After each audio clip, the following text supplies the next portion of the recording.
महाराज जी, प्रेम और मोह क्या है? क्या मोह में फंसकर भगवत कल एकांतिक में चर्चा हुई थी कि जो मोह है वो शरीर को लेकर के होता है, वस्तु व्यक्ति स्थान को लेकर होता है। जो प्रेम है वो श्री भगवान को लेकर होता है। अगर संसार में प्रेम शब्द कहा जाता है तो झूठा है।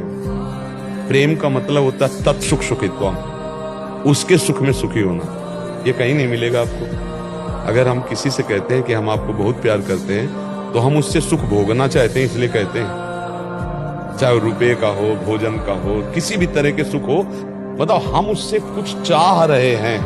अगर हम कह भी रहे हैं कि आओ खाओ हमारे साथ, तो हम कुछ सोच के, कुछ कभी तो काम आएगा। मतलब कुछ न कुछ स्वार्थ बुद्धि रख के। तो अगर हम यहाँ प्रेम कहते भी हैं तो वो स्वार्थ होता है, वो आसक्ति होती है, वो राग होता है, वो मोह होता है, वो काम होता है। और भगवान में अगर ये शब्दों का प्रयोग इनका भी किया जाए तो प्रेम ही होता है। प्रेम सिर्फ भगवान से हो सकता है, प्रेम संसार से नहीं हो सकता। संसार में जो होता है उसे काम कहते हैं, राग कहते हैं, मोह कहते हैं, आसक्ति कहते हैं। प्रेम नहीं है। प्रेम का जो स्वरूप है कामना रहितम। प्रेम किसे? कामना रहे, और यहाँ बिना कामना के हाथ ही नहीं मिलेंगे।